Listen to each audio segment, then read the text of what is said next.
Once again, guys, this is Prince Dice here, the Royal Financial Investment Group, coming to you guys live from Japan. As always, just a quick little thing. I'm on my way back down to my home in Hawaii. Coming up here in a couple weeks. I'm pretty excited about that. As most of you guys that follow me know, I've been bouncing around a little bit, and now my adventure, I would say, is coming to an end. But as you guys already seen in the that was just on my mind, so I thought I'd throw that there. But as you guys already seen in the title there, it says how to invest into China and Japan, or Japan and China, have a however way I write it once I'm done with this video. But this came about because I can't remember the person who commented his name, but somebody asked me, "Hey, can you show me how to invest into Japan and China?" I said, "Sure, yes, I can." So I'm going to go ahead and do that for you now because I don't have a lot of time, and I definitely know you guys don't have a lot of time. So guess what we're going to do? As always, jump straight into it. So anyway, right here on eTrade, excuse me, my voice there a little bit. Right here on eTrade, I typed in a symbol called EWJ because the person that asked this question didn't ask me for anything in particular. They didn't say, "Show me how to invest into this particular Chinese mobile or anything in particular." So I looked up a ETF, which is exchange traded fund, which is stock symbol EWJ here, and it tracks China. You can look down here to see the underlying index. It gives you about an 85% exposure to Chinese, not to Chinese, but uh, Japan's large cap and mid cap funds. So it's kind of the bigger companies, your large capitalization and your medium capitalization funds, you get 85% exposure with this ETF. It pays a 1.25% dividend, and it has an expense ratio of 0.48, which is not too bad. So you can look here in the portfolio to see what it follows. It'll show you the top 10 holdings of this. It has a lot of international exposure here, of course, because it's doing Japan. And right here you can see its top holdings of Toyota, Mitsubishi, Honda, SoftBank. I'm actually right here in Japan. Like I think I said that earlier. So anyway, Japan, tobacco, but this is an overall thing, right? So I don't know what you want to look for in particular, but you just can type in the word Japan up here as well. And you see here it says Japan ADR. ADR stands for American Depository Receipt.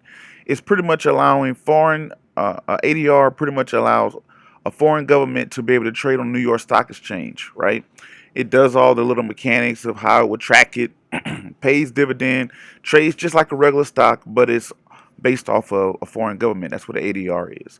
So anyway, you can type in the word Japan here and see the different stuff, airports and aviation, cash machines, all this other stuff that's in Japan.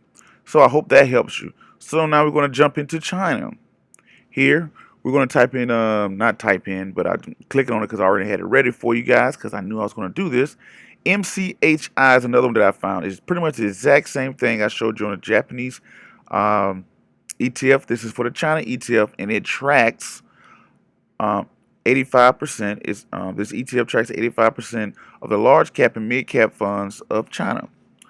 So this is where you can invest, and it has a dividend yield here of 2.75, and it has a expense ratio a little bit more expensive, 0.62, not too bad for your ETF. And you can go here to your portfolio as well to see what it tracks.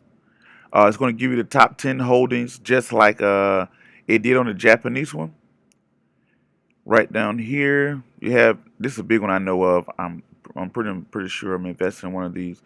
Chinese Mobile, Bank of China, Ping An Insurance, China's Life Insurance. These are the top 10 holdings. About 50% of this is pretty much 50% of the portfolio as it's showing you here, where it's saying 50% of the assets are top holding. Of course, there's a lot of international exposure, which could be a good thing. It's good to go international. So, because it's always like a seesaw. When America's doing good, everybody else is not doing so hot.